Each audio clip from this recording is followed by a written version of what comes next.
오늘은 샤클리 리드 홀 재결합 이론을 학습할 것입니다. 이것도 실리콘 반도체 같은 간접 천이형 물질에서 매우 중요한 재결합 이론이 되겠습니다.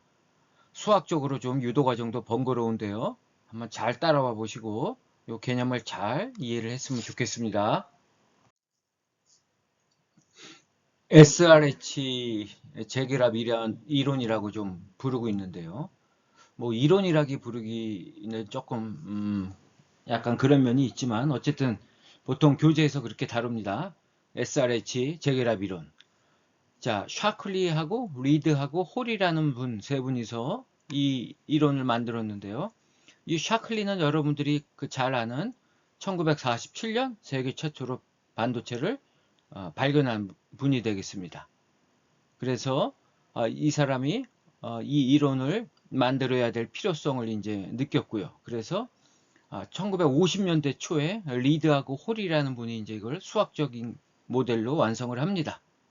그래서 이제 SRH 재결합 이론이라 부르고 이제 실리콘과 같은 간접 천이형, 즉 트랩을 이용한 이런 재결합 이론에서는 아주 중요한 내용이 되겠습니다. 그래서 여기서 소개를 하겠는데요. 여러분들 이게 다소 어렵게 느껴질 수도 있지만 전혀 어려운 게 아닙니다. 그리고 여러분들 학부 과정에서 이것을 꼭 배워서 이해할 수 있도록 공부를 해둬야 됩니다. 자, 그럼 한번 살펴보겠습니다. 자, 실리콘과 같은 간접천이형 반도체는 밴드 간 직접적인 재결합 확률이 매우 낮다. 이게 어떤 얘기냐면 우리 10장에서 이제 광전 디바이스에서 또 아주 자세히 배우겠지만, 자, 실리콘은 EK 다이어그램이 대략 이렇습니다. 이게 뭐냐면은 가로축이 운동량의 공간이죠. K로 표현이 되어 있고요. 세로축이 EK입니다. 우리 이거 앞에서 배웠을 겁니다. EK 다이어그램. 그런데 실리콘의 밴드 모양은 이런 식으로 가집니다. 그래서 가전자대의 제일 꼭대기 점과 전도대의 가장 낮은 점이 동일한 EK 요 축상에 존재하지 않습니다. 갈륨 아세나이드 같은 직접 천이형은 이게 동일한 EK 축상에 존재하는데요. 실리콘은 간접천이기 때문에 이렇게 되어 있습니다. 그래서 자, 여기 이 부위에서 EC로 역이되거나 트랜지션 되는 이러한 현상이 발생하지 않습니다. 그래서 이거를 포비든 트랜지션이라고 합니다. 이 빨간색은 운동량 보존의 법칙에 위배되기 때문에 이렇게 트랜지션이 일어나지 않습니다. 그래서 실리콘과 같은 경우에는 항상 포논의 도움을 받아서 흡수를 하고 방출을 하고, 그래서 포논을 흡수해서 이렇게 올라간 다음에 이렇게 2번으로 이렇게 이동하는 이러한 복잡한 프로세스를 거칩니다. 그래서 실리콘 같은 경우에는 포논을 흡수해서 밴드 간 여기가 일어나고요. 그 다음에 떨어지면서 포논을 방출합니다. 그런데 직접 천이형 같은 경우에는 포논을 방출하는 게 아니라 바로 광자를 방출해서 빛을 내는 거죠. 그래서 실리콘은 이 광전 디바이스로는 아주 좋은 물질은 아닙니다. 그래서 실리콘 같은 경우에는 이런 트랩을 이용해서 재결합, 생성이 일어난다. 이제 그거를 이론적으로 정립한 게 바로 SRH 재결합 이론이 되겠습니다. 자, 그러면 이 트랩이라는 것은 무엇이냐? 이거는 뭐 다음 시간이나 다음 시간 좀 자세히 설명하기로 하고요. 일단 트랩이라는 것은 밴드갭 내에 어떤 전자가 차지할 수 있는 에너지 상태를 만듭니다. 그렇게 만드는 이유 중에 하나는 여기 써 있지만 우리가 원자의 주기적 배열이 깨지는 경우가 있다 그랬죠. 뭐 반도체 결정 내에 결함이 있다거나 아니면 원자와 원자 사이에 어떤 불순물을 인터스티셜로 집어넣었다거나, 그리고 반도체 표면에 보면 실리콘 원자가 결합되어 있지 못하죠. 그래서 그런 경우 뭐 여러 가지 경우가 있는데요. 어쨌든 간에 그러한 경우는 전자들이나 양극을 포획할 수 있는 어떤 에너지 상태를 만들어냅니다. 그것이 바로 원자의 주기적 배열이 깨지면서 밴드갭 내에 국소적으로 에너지 상태를 형성한다는 겁니다. 그래서 이러한 트랩은 전자를 포획도 하고 양공을 포획하기도 하고 또 방출하기도 하고 그러한 이제 역할을 하는 겁니다. 일단 요 정도까지만 트랩에 대해서 알고 계시고요. 자, 요렇게 밴드갭 중간 지점에 트랩이 있다고 존재하면 자, 전도대에 있는 전자를 이 트랩이 포획할 수가 있습니다. 그래서 1번 전자를 포획하기도 하고 그 다음에 3번을 보면 가전자대에는 양공이 있다 그랬죠? 그 양공을 포획하기도 하고 그 다음에 자, 여기에 있는 트랩에 있는 전자를 다시 전도대로 방출하기도 하고 그 다음에 포획한 양공을 다시 가전자대로 방출하기도 하고 그래서 요 재결합 센터라고 표현도 하는데요. 요 트랩을 이용해서 자 1번 보시면 전자를 여기서 포획하죠. 그 다음에 3번 양공을 포획하죠. 그러면 어디에서 재결합이 일어납니까? 바로 요 트랩을 이용해서 여기서 재결합이 일어날 수가 있습니다. 바로 이러한 거를 우리가 SRH 재결합이라 그러고요. 이제 각각 정량적으로 정확히 수학적으로 어떻게 여기에서 재결합률이 표현이 되는지 그러한 것들을 이제 여기서 이제 공부하는 것입니다. 여러분들 EK 다이어그램은 10장에서 다시 설명할 겁니다. 그래서 일단 이렇게 트랩을 이용해서 전자를 포획하고 방출하고 양공을 포획하고 방출하고 그래서 이 트랩을 리컴비네이션 센터 재결합 중심으로 활용하는 재결합 이론을 우리 SRH 재결합 이론이라 한다. 그렇게만 일단 알고 계시면 좋겠습니다. 자, 그럼 이제 다음 페이지로 넘어가겠습니다. 그러면 이제 수학적으로 한번 유도를 해보겠습니다. 좀 번거로운데 잘 따라와 주세요. 예. 자, 1번이 전자 포획이죠. 2번은 전자 방출이고. 그리고 이 트랩은 앞에서 어떻게 정의를 했냐면 억셉터형 트랩이다. 그래서 전자를 포획하면 마이너스 차지를 띠니까 음으로 대전되고 방출하면 자, 중성이 된다. 그러한 억셉터형 트랩으로 가정을 하고요. 뭐 트랩 밀도도 그렇게 높은 편도 아니고 그다음에 밴드갭 중앙 정도에 있겠다. 이렇게 가정을 하고 이제 한번 수식을 유도해 보겠습니다. 그 다음에 3번은 자 양공 포획이라 그랬죠. 자, 이 3번의 양공 포획을 다르게 표현하면 어떻게 될까요? 자, 여기서 양공을 포획한다는 것은 자 가전자대로 전자를 방출하는 것과 같습니다. 이거가 이해가 가시죠? 양공을 포획한다는 것은 여기 전자가 생기는 거기 때문에 가전자대로 전자를 방출하는 거하고 같고요. 그 다음에 양공을 방출한다 하면 여기서 양공을 방출합니다. 그러면 어떻게 되는 겁니까? 여기 양공이 생기는 거죠. 그러니까 여기 있는 전자를 가전자대의 전자를 포획하는 거와 같은 의미가 되겠습니다. 이 부분이 많이 헷갈려 합니다. 그래서 그냥 이거 무시하고요. 이걸로만 생각하기 바랍니다. 그렇지만 양공 포획이라는 것은 가전자대로 전자를 방출한다. 그리고 양공 방출이라는 것은 4번이 되겠죠. 가전자대로부터 전자를 포획한다. 이렇게 생각을 하시면 되겠습니다. 그러면 자 RCN 이 CN이라서는 캡처 전자를 캡처 포획한다. 그래서 뭐 포획률 이렇게 보시면 되겠습니다. RCN 단위는 단위시간 단위최적당 포획하는 전자의 개수 이렇게 정의를 하고요. 자, 이 식은 어떻게 쓸 수 있냐면 여러분들 한번 생각해 보세요. 자, 이건 비례상수입니다. 뒤에서 다시 설명할 겁니다. C에는 포획 비례상수. 그래서 전자의 열속도와 포획 단면적으로 표현하는데요. 이 트랩들도 단위 면적당 포획 하는 뭐 개수 뭐 이런 게 정해져 있습니다. 그래서 이렇게 쓸 수가 있고요. 그 다음에 트랩 밀도 여기에 비례하겠죠. 여기에 트랩이 많을수록 전자를 많이 포획할 거 아닙니까? 그래서 트랩 밀도에 비례하고 그 다음에 이 비례상수 포획 비례상수에도 비례하겠죠. 뭐 포획 단면적이 커지면 많이 전자를 포획할 수 있으니까. 그래서 CN, NT를 쓸 수 있고요. 그 다음에 자 여기에 전자가 많이 있어야 좋을까요? 없어야 좋을까요? 여기에는 전자가 없어야 좋습니다. 왜? 전자를 포획해야 되기 때문에. 그래서 전자가 없을 확률은 어떻게 쓰나요? 우리 페르미주니 형식으로 쓸 수 있죠. 이렇게 쓸 수가 있습니다. 근데 여기서 E가 ET가 되는 거죠. 여기 이 에너지를 ET로 정의를 하겠다는 뜻입니다.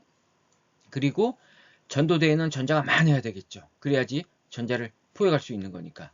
그래서 대략 이렇게 쓸 수가 있습니다. 이거를 이해하는데 전혀 어려움이 없을 겁니다. 그 다음에 2번 전자를 방출을 하려면 뭐에 비례하겠습니까? 역시 어떤 방출 상수가 있습니다. E로 표현하겠습니다. emission. 그래서 EN 방출. 그 다음에 틀의 밀도가 많을수록 많이 전자를 방출하겠죠. 그 다음에 또 방출을 하려면 여기에 전자가 많아야지 좋겠죠. 그래서 전자가 존재할 확률이 클수록 좋다. 그래서 FET에 비례할 것이다. 이렇게 우리가 쓸 수가 있습니다. 여기는 전혀 어려움이 없죠. 자, 그러면 열평형 상태로 가정을 한다면 어떻게 되냐? 자, CNNT 그렇게 쓰고요. 1 마이너스. 자, 열평형 상태니까 여기다 0을 붙입니다. 그리고 N이 N0가 되니까 N0. 그 다음에 EN은 이렇게 쓸 수가 있죠. 똑같이 F0가 붙었습니다. 자, 여기서 우리가 EN에 대해서 정리를 해보면 이렇게 쓸 수가 있습니다. 그렇죠? 그리고 페르미주니 ET에 대한 페르미주니는 이렇게 쓸 수가 있죠. 그냥 요것만 바뀐 겁니다. 원래는 여기가 2였죠. 2. ET가 된 겁니다. 자, 그래서 EN을 정리해보면, 자, 이거를 여기다 넣고 정리를 합니다. 이건 여러분들이 충분히 할 수 있는 겁니다. 그러면 정리를 하면, 이렇게 되고요. 그 다음에, 자, N0라는 것은 뭐죠? 우리 NC에 이렇게 쓸 수가 있죠? 이렇게 쓰고요. 뒤에 그대로 나옵니다. 그러면 요거 합으로 표현할 수가 있겠죠? 그래서 요 이렇게 정리하면 마이너스 EC 마이너스 ET 이렇게 나옵니다. 그래서 최종적으로 EN이라는 것은 CN, NC의 엑스포넨셜 함수 이렇게 표현할 수 있고요. 자, 우리 요 부분은 N0 형식이랑 아주 유사하죠? 요 뒤에만 틀리죠? N0는 요 EF였는데 ET로 표현이 되어 있죠? 그래서 요거를 우리 N'이라고 하겠습니다. 그래서 N'은 이렇게 쓸 수가 있습니다. 만약에 이 ET가 페르미주니하고 같게 되면 이게 그야말로 그냥 N0가 되는 거죠. 자, 일단 N'은 이렇게 정의를 하겠습니다. 그래서 N'을 잘 보면 이 ET가 결정이 되면 이건 상수값입니다. 그렇죠? 그래서 이 값이 커질수록 우리가 전자를 많이 포획하기도 하고 방출하기도 할 겁니다. 그래서 일단 이렇게 알고 계시면 되겠습니다. 그래서 전자의 이 방출률이라는 것은 뭐 방출 계수라 그래야 되네요. 방출 계수는 포획 계수의 어떤 비례상수값 이렇게 표현할 수가 있습니다. 이거는 지극히 당연한 얘기겠죠. 많이 포획해야지 또 많이 방출하는 거니까.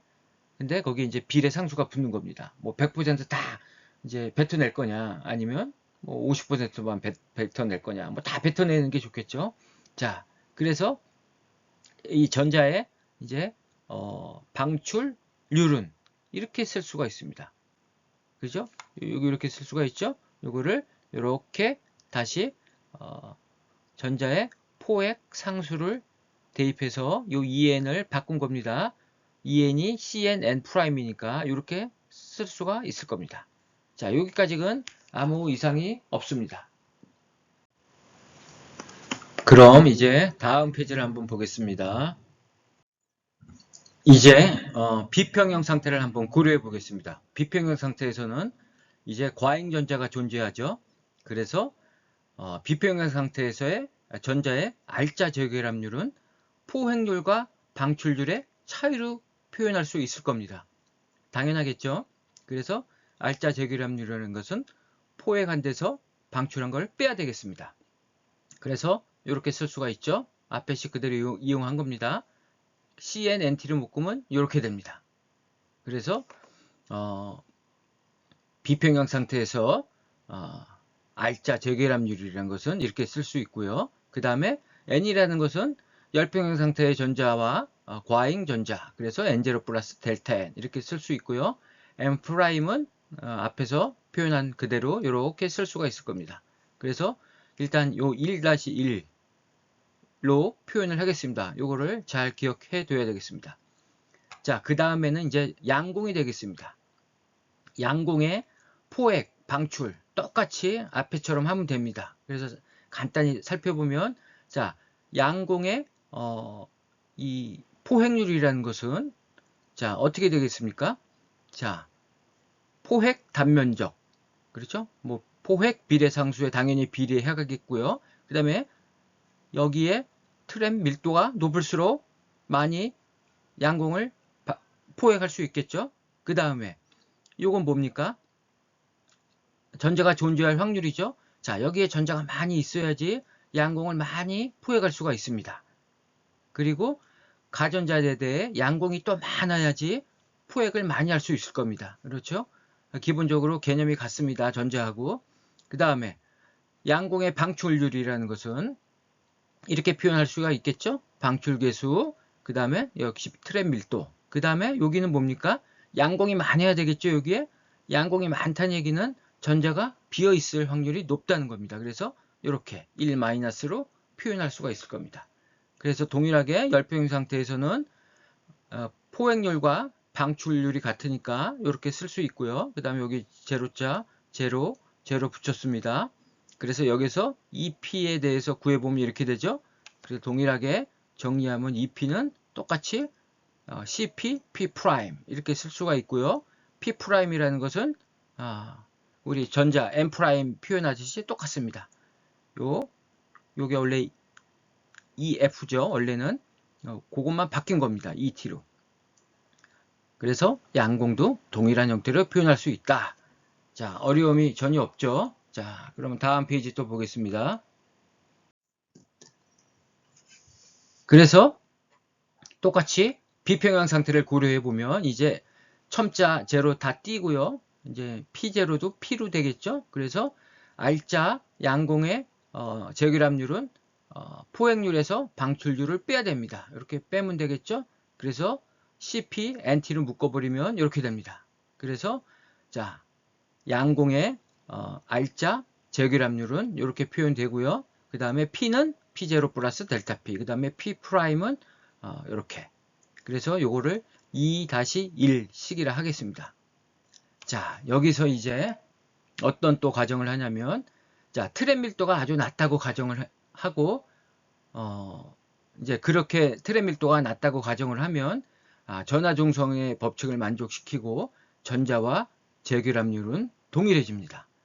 트램 밀도가 아주 높으면요, 이 제결합률이 서로 다를 수가 있습니다. 그러니까 그런 경우를 가정하지 않겠다는 얘기입니다. 그냥 트램 밀도가 매우 그냥 낮고 전하중성의 법칙을 만족하고 전자와 제결합률은 동일하다라는 결과를 얻게 됩니다.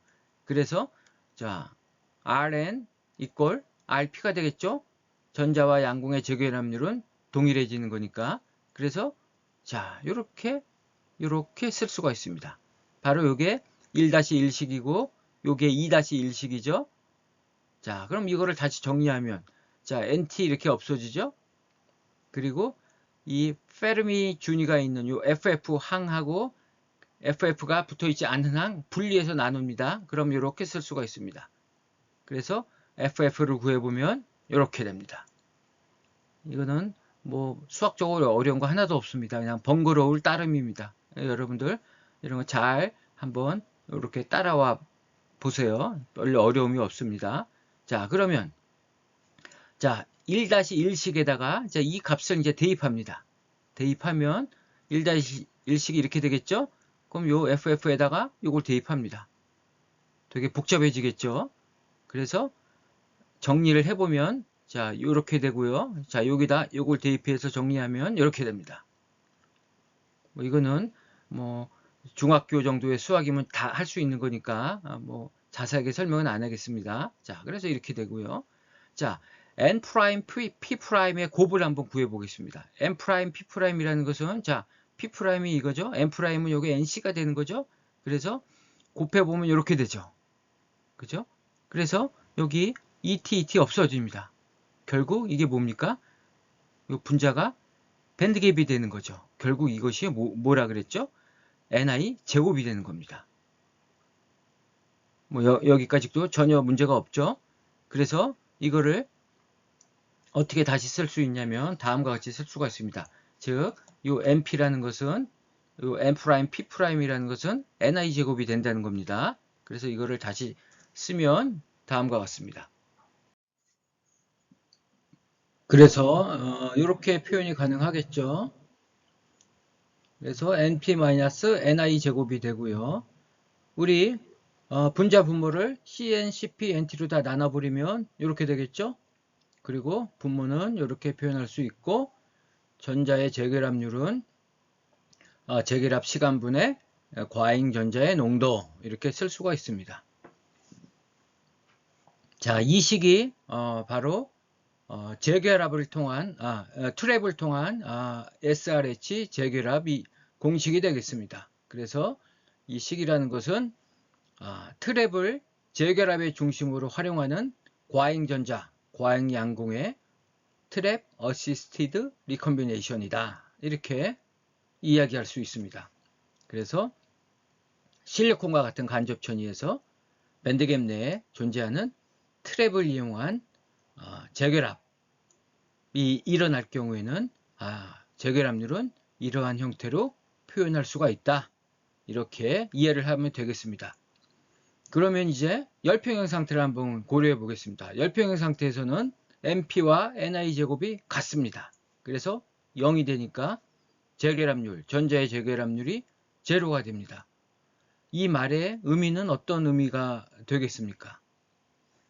자, 트랩을 이용해서 재결합이 일어나지 않는다는 얘기가 될까요? 그런 의미는 아닙니다. 자, 열평형 상태에서는 전자와 양공의 생성률, 재결합률이 모두 동일합니다. 그래서 열평형 상태에서의 그 알짜 재결합률은 바로 제로가 된다는 의미가 되겠습니다. 그래서 트랩을 이용해서 재결합이 일어나지만 실질적으로 열평형 상태에서는 그 변화율, 알짜 재결합률은 제로가 된다. 이렇게 이해를 하시면 되겠습니다. 자, 그리고 우리 전자의 포획 비례 상수, 이거는 포획 단면적, B라 표현하겠습니다. 그리고 전자의 열 속도로 표현한다 그랬죠. 그래서 차원을 보면 이렇게 됩니다. 그래서 단위 시간당 단위 최적 안에 얼마나 많은 전자를 포획하는가, 그 개수를 의미하는 겁니다. 근데 이거하고 동일한 차원을 갖는 것을 우리 앞에서 한번 다뤘습니다. 재결합 비례 개수 REC, 이것을 우리 알파 R로 표현한다고도 했었죠. 그래서 정상 상태에서 빛을 딱 차단했을 때 캐리어가 익스포넨셜 함수로 감소해가죠. 그때 이 개념을 한번 설명했습니다. 그래서 거기서 알파 R이라는 것은 이렇게 표현이 되고요. 이것도 단위가 이렇게 똑같습니다. 그래서 재결합이라는 것은 재결합 비례 개수 곱하기 캐리어의 농도의 곱에 비례한다. 이렇게 표현을 했습니다. 그래서 이 재결합 비례 개수가 커질수록 재결합률이 증가하듯이 여기도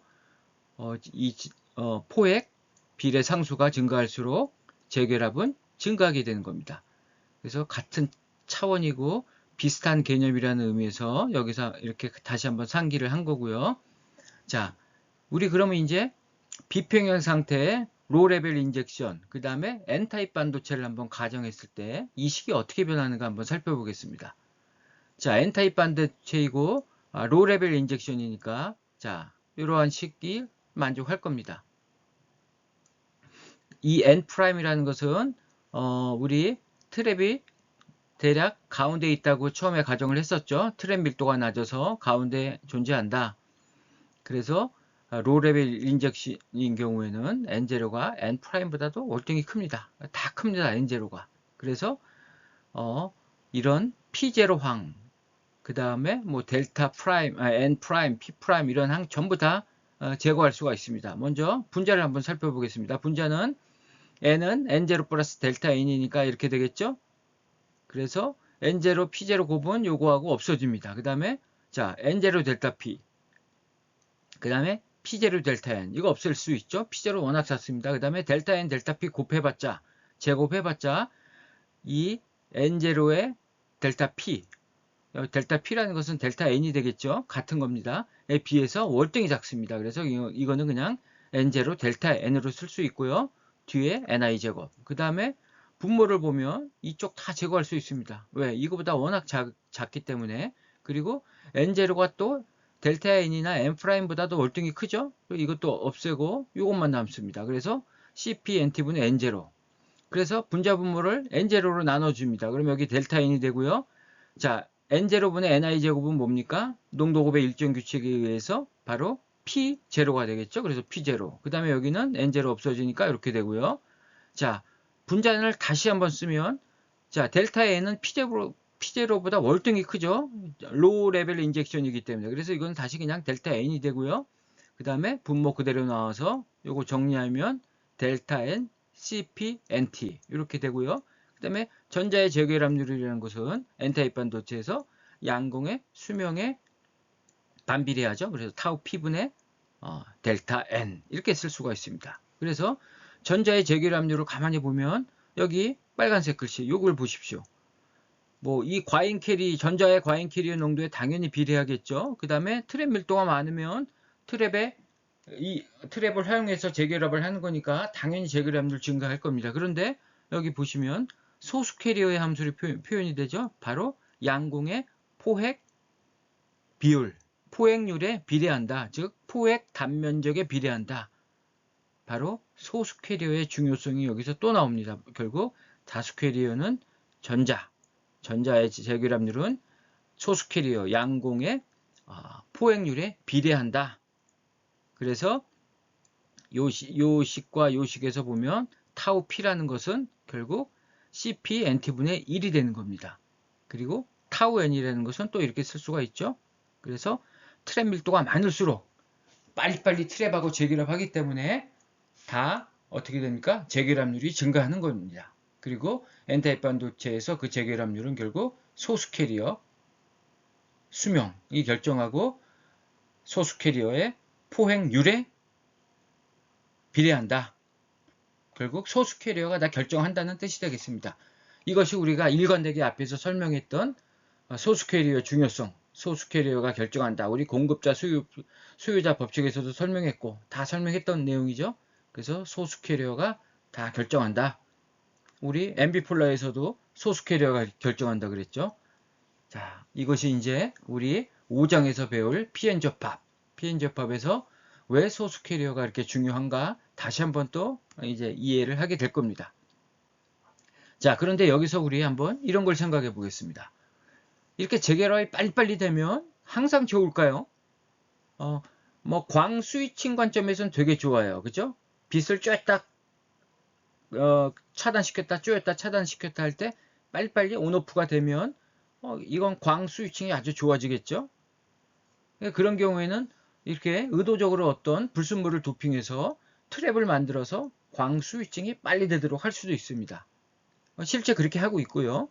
그래서 스위칭 관점에서는 되게 좋은 겁니다. 재결합이 빨리빨리 일어나니까. 그런데 우리 한번 태양전지를 한번 생각해 보겠습니다. 우리 앞에서도 잠깐 설명했지만 태양전지는 재결합이 빨리빨리 일어나면 안 됩니다. 왜냐하면 전하를 갖고 계속 확산해 가야 됩니다. 그런데 이런 트랩들이 있어가지고 재결합이 되면 그 순간 다 캐리어가 죽어버리죠. 광전류 효율이 나빠지는 겁니다. 그래서 이 태양전지에서 다시 한번 강조하겠지만 이 트랩을 없애서 이러한 트랩에 의한 재결합률을 없애는 게 좋습니다. 그래야지 전하가 죽지 않고 계속 이렇게 앞으로 전진해서 광전류를 만들어내는 겁니다. 그래서 태양전지에서는 어떻게 만들어야 된다? 트랩이 없도록 그냥 결정을 아주 하이 퀄리티로 만들어야 된다는 겁니다. 약간은 요 이론하고 조금 틀리죠. 그래서 요거는 재결합률을 증가시킬 때는 유리한 거고 태양전지 같이 재결합이 일어나지 않고 전하가 계속 살아 있어서 확산을 하도록 하기 위해서는 이런 트랩을 만들지 않는 것이 중요한 겁니다. 다 목적에 따라 틀리다는 겁니다. 자, 이제 SRH 재결합 이론 다 끝났습니다. 이제 다음 시간에는 어떤 걸 해야 되냐면요. 아마 표면 재결합 속도를 이야기할 건데요. 예.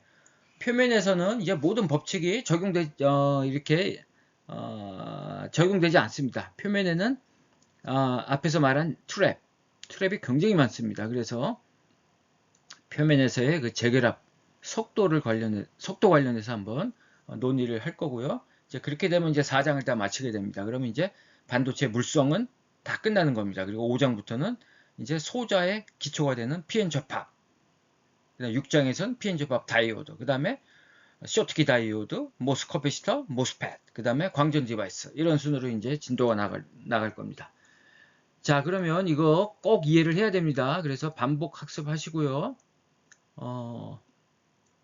잘 이해를 했으면 좋겠습니다. 자, 어쨌든 이것으로 자, SRH 이제 그 강의는 마치도록 하겠습니다.